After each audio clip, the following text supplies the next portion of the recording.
Not every bangsawan also need to everyday wear Rolex, drive Lamborghini, and party like a rock star one. Sometimes you just want to feel a little low profile. I'm talking about keyboards. What are you thinking? Jangan na terbesong.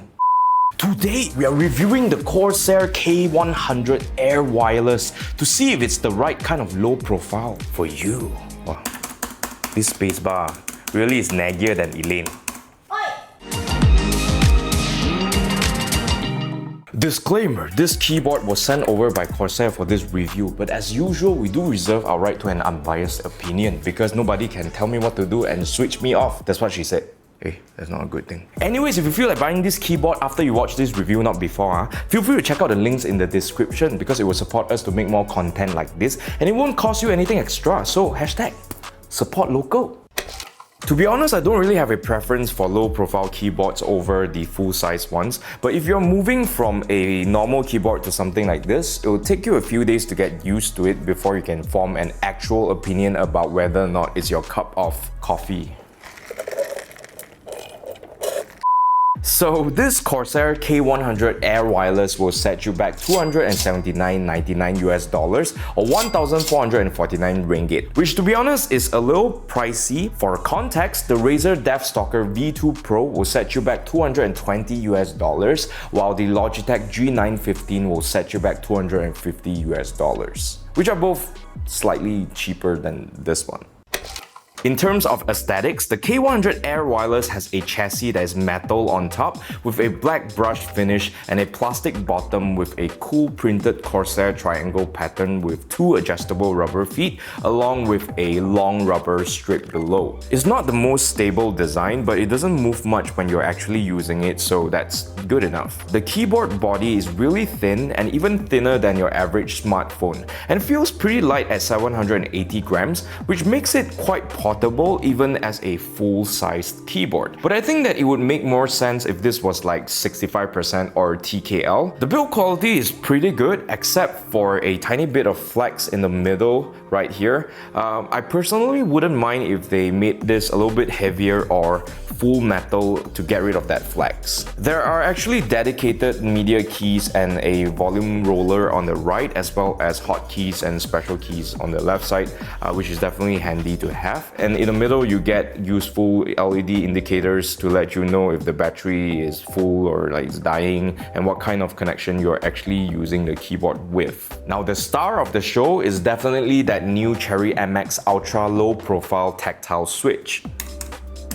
So typing on this keyboard definitely feels pretty unique. While the travel is pretty short at 1.8 millimeters, the actual actuation force feels quite heavy. It kind of reminds me more of clicky switches than tactile. Also, while the switches overall sound pretty good except for that spacebar, because of the profile of these keycaps being sculpted and spherical, I kind of feel like I'm typing straight into the board, you know?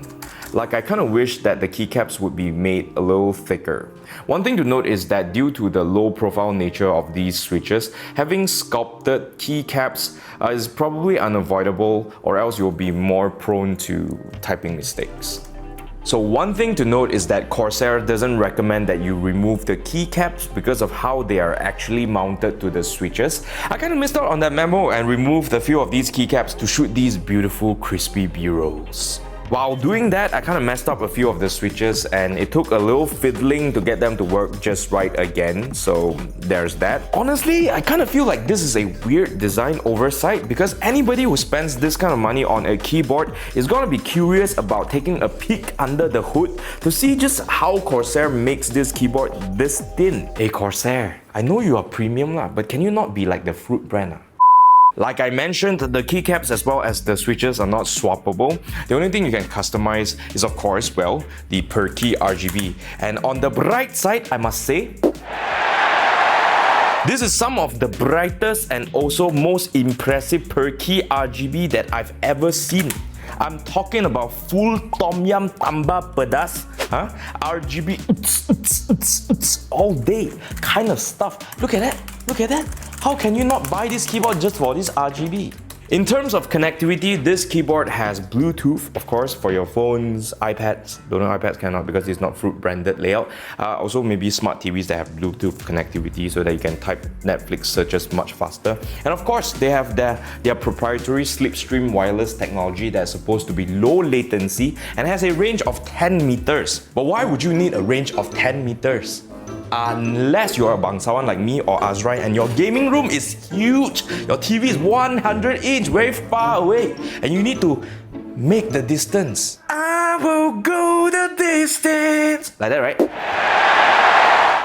But if you don't want to go the distance and you want to be tied down, you can also use their USB-C port, which will actually enable that 8000 Hz hyper polling rate. In my opinion, on a keyboard, you're not going to type so fast, you're not the Flash, to actually feel that 8000 Hz polling rate. It will make more of a difference with a mouse. However, gaming with this thing definitely feels extremely responsive, even with all the different, I wouldn't use the Bluetooth lah, but like with the wireless or the also the USB-C feels very responsive. And the battery will last up to 50 hours with RGB on, which is insane. And if you turn off all the douche, it will last you 200 hours, which is even more insane. And it's actually one of my pet peeves about wireless peripherals because I hate charging my stuff. If I can leave this uncharged for a long time until it tells me, hey, yo brother, charge me, then only I plug it in, that'll be great.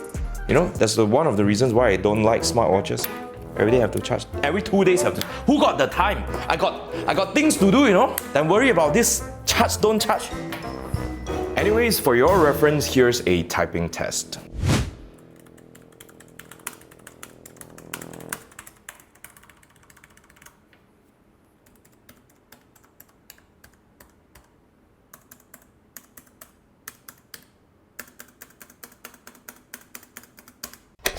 To keycap, here are the pros, nerds, and cons of the CORSAIR K100 Air Wireless.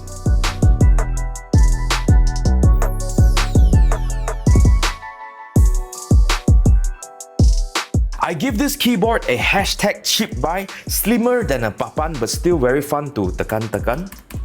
7.5 out of 10. In all honesty, I quite like this keyboard, but I would actually prefer it a little bit more if it was like 10 kilos or even 65%, because then it will actually help sell this more portability thing even better. By then, it might get maybe like a 9 out of 10 from me, because shrinking the chassis of this keyboard will also improve the rigidity and then get rid of some of that flex right here. And that is everything I have to say about the CORSAIR K100 Air Wireless. If you thought this video was helpful, don't forget to like and share. And also hit that subscribe button and notification bell harder than you would hit the gym, because you play game every day to hit the gym. And leave a comment down below if you have any questions about this keyboard, and I'll try my best to reply to you one by one because I'm nice like that. Also, if you like this keyboard after watching this review, feel free to pick it up using the links in the description, as it will help us make a lot of videos and won't cost you anything extra.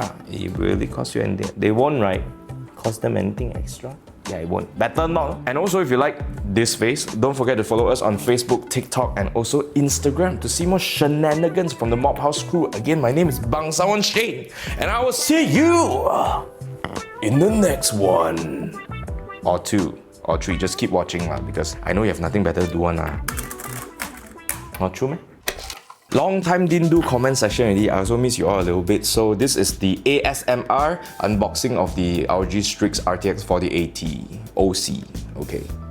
So the first comment comes from Brandon Lim 7605. Amazing. I know, right? And then this guy, Mr. Moy88, says, did you realize that during the bureau there's a small piece of plastic stuck to the corner of the card? Someone put timecode. Yes, of course I know, bro. I purposely left it there so that people like you, who are very awesome, will find it and then get a little bit of satisfaction out of it.